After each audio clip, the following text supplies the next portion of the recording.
आज आपण इयत्ता 5वी मराठी 17वी कविता पुस्तके स्वाध्याय संपूर्ण उत्तरासहित पाहणार आहोत। प्रश्न क्रमांक 1, खालील प्रश्नांची उत्तरे लिहा। पुस्तके कोणाकोणाच्या गोष्टी सांगतात असे कवितेत म्हटले आहे। उत्तर, पुस्तके युगाच्या गोष्टी सांगतात। पुस्तके माणसाच्या जगाच्या गोष्टी सांगतात। पुस्तके वर्तमानाच्या व भूतकाळाच्या गोष्टी सांगतात। पुस्तके जिंकल्याच्या हरल्याच्या एक एक क्षणाच्या गोष्टी सांगतात। तसेच प्रेमाच्या व देशाच्या गोष्टीही सांगतात। विश्वाच्या ज्ञानाचा भंडार असलेली ही पुस्तके कधी परीकथेतील कल्पना तर कधी विज्ञानाचे वास्तव मंत्र सांगतात। पुस्तके तुमच्या जवळ का राहू इच्छितात? उत्तरे, पुस्तके आपल्याला पुरातन काळापासून विज्ञान तंत्रज्ञानाच्या युगापर्यंत अन्य आश्चर्यकारी गोष्टी सांगत आहेत।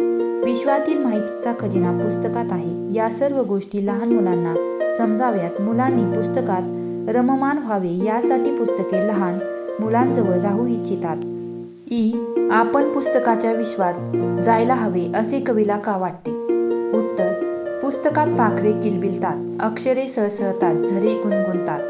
पुस्तकात जशा पऱ्यांच्या अजब कथा आहेत तसे रॉकेटचे तंत्र आणि विज्ञानाचा मंत्रही आहे।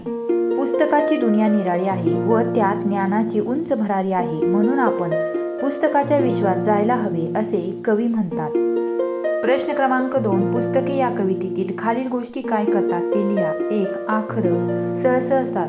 2, निर्झर गुणगुणतात। पुढील प्रश्न पाहण्या अगोदर व्हिडिओला एक लाईक करायला विसरू नका। प्रश्न क्रमांक 3, कवितेच्या ओळी पूर्ण करा।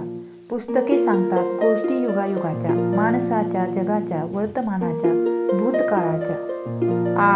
तुम्ही नाही का ऐकणार गोष्टी पुस्तकाच्या? पुस्तके काही करू इच्छितात, तुमच्या जवळ राहू इच्छितात। अशा रीतीने मी व्यवस्थितरित्या ओळी पूर्ण करून दिलेल्या आहेत, त्यामुळे आपल्या चॅनलला सबस्क्राईब करायला विसरू नका। पुस्तकात पाखरं चिवचिवतात। पुस्तकात आखरं सळसळतात। पुस्तकात निर्झर गुणगुणतात। पुस्तके परीकथा ऐकवतात।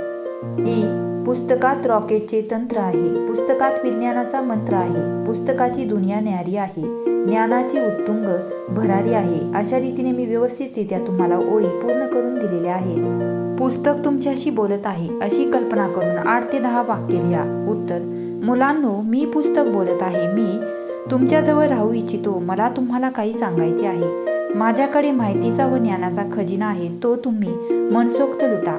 साऱ्या जगाच्या गोष्टी माझ्याकडे आहेत। तुम्हाला निसर्ग जाणून घ्यायचा आहे, मला वाचा। तुम्हाला माणसाच्या भावना जाणून घ्यायच्या आहेत तर मला वाचा। माझ्याकडे भूतकाळातील व वर्तमान काळातील गोष्टी आहेत, त्याप्रमाणे तुम्हाला भविष्यातील संदेश वाचायचे आहेत। माझ्याकडे या। मी तुमचा जीवाभावाचा मित्र आहे। मी तुमचा आयुष्यभराचा सोबती आहे। अशा रीतीने विद्यार्थी मित्रांनो, आपला स्वाध्याय इथेच संपला। भेटूया अशाच नवनवीन स्वाध्यायामध्ये। तोपर्यंत लाईक, शेअर, सबस्क्राईब करायला विसरू नका। धन्यवाद।